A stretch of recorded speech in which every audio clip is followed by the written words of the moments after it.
Argentina के ambassador ने gift की जर्सी नेतन्याहू को। नेतन्याहू ने भी अर्जेंटीना का खुल्लम खुल्ला सपोर्ट किया। अर्जेंटीना के राष्ट्रपति को मिलाया टेलीफोन।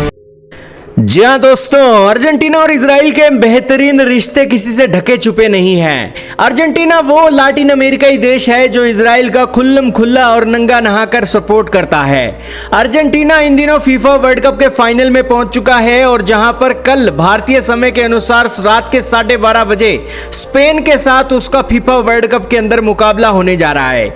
ये मुकाबला बड़ा तगड़ा होने जा रहा है और इसको लेकर पूरी दुनिया की निगाहें अर्जेंटीना पर टिकी हुई हैं। और इसी बीच अर्जेंटीना के एम्बेसडर फुटबॉल लेकर और हाथ में जर्सी लेकर इजराइल के प्रधानमंत्री बेंजामिन नेतन्याहू के पास पहुंच गए और साथ में उन्होंने एक बॉल जैसे ही दी तो नेतन्याहू ने सिर से किक मारकर गोल कर दिया और फिर अर्जेंटीना के एम्बेसडर एक क्लैपिंग करने लग गए।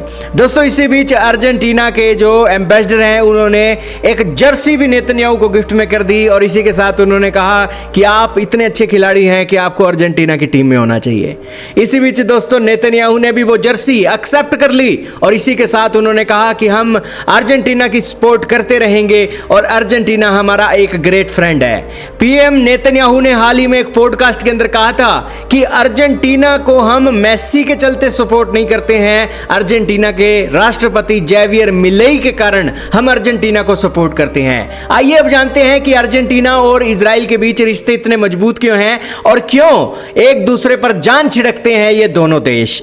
दोस्तों जेवियर मिलेई के आने से पहले दोनों देशों के रिश्ते इतने रोमांटिक नहीं थे। जेवियर मिलेई जैसे ही एक राष्ट्रपति बनते हैं वैसे ही इजराइल और अर्जेंटीना के रिश्तों में रोमांस आ जाता है। इसके रोमांस का कारण था दोस्तों जेवियर मिलेई का यहूदी धर्म के प्रति लगाव। राष्ट्रपति मिलेई कैथोलिक परिवार में भले ही पले बढ़े हैं लेकिन वे नियमित रूप से यहूदी पवित्र ग्रंथ तोरा का अध्ययन करते हैं और वो भविष्य में यहूदी धर्म अपनाने की भी इच्छा जता चुके हैं, जिस कारण से उनका यहूदियों के प्रति बड़ा प्रेम है।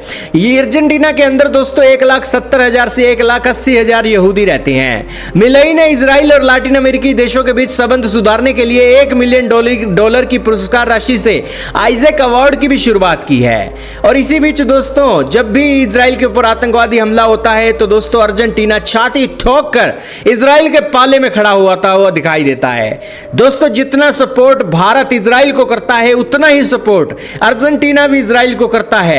यही कारण है कि दोस्तों दोनों देशों के रिश्ते बड़े गहरे हैं। इसी बीच जब फीफा वर्ल्ड कप हो रहा है तो यहां पर एक अर्जेंटीना के एम्बेसडर अपने अर्जेंटीना की जर्सी लेकर शर्ट लेकर इजराइल पहुंच गए समर्थन लेने के लिए। कल के एक मैच के अंदर दोस्तों अर्जेंटीना की बहुत धाक है और अर्जेंटीना इस मैच को जीत जाए इसीलिए इजराइल के यहूदियों का समर्थन लेने के लिए अर्जेंटीना के एम्बेसडर खुद पीएम हाउस में पहुंचे और उन्होंने यहां पर एक जर्सी गिफ्ट की। इससे दोस्तों अर्जेंटीना की भी हौसला अफजाई होगी और यहूदी कम्युनिटी भी अर्जेंटीना को सपोर्ट करे ऐसी उम्मीद जताई जा रही है। दोस्तों यह कोई आम स्पोर्ट्स डिप्लोमेसी नहीं है बल्कि इसके पीछे बेहद मजबूत राजनीतिक और व्यक्तिगत संदेश छिपे हुए हैं। इजराइल में अर्जेंटीना के राजदूत ने यह जर्सी गिफ्ट करके एक निजी दोस्ती का प्रदर्शन किया। बदले में नेतन्याहू ने कहा कि जेवियर मिलेई तुम एक सच्चे दोस्त हो, हम हर तरह से अर्जेंटीना का समर्थन करते आए हैं और करते रहेंगे।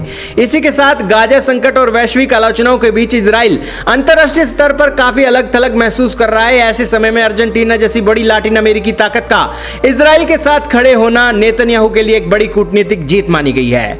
जर्सी गिफ्ट करने की तस्वीरें और वीडियो दोनों नेताओं के रोमांस को दिखाती हैं और इस बात को दर्शाती हैं कि मुश्किल वक्त में भी अर्जेंटीना इजराइल के साथ मजबूत नीति से खड़ा है। दोस्तों दशकों से अर्जेंटीना न्यूट्रल रहता था लेकिन राष्ट्रपति मिलेई ने इस नीति को पूरा बदल दिया।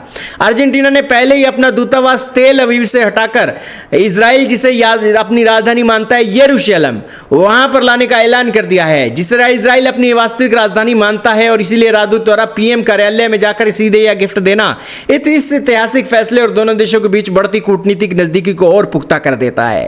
खैर कल पता लग जाएगा कि इन दोनों देशों के रिश्तों के बीच अर्जेंटीना मैच जीतता है या नहीं जीतता है, लेकिन आपका इसके बारे में क्या मानना है कमेंट सेक्शन में बताइएगा। स्पेन और अर्जेंटीना का मुकाबला बड़ा कांटे की टक्कर का होने वाला है और फीफा वर्ल्ड कप का मैच भारतीय समय के अनुसार 12:30 बजे कल शुरू हो जाएगा।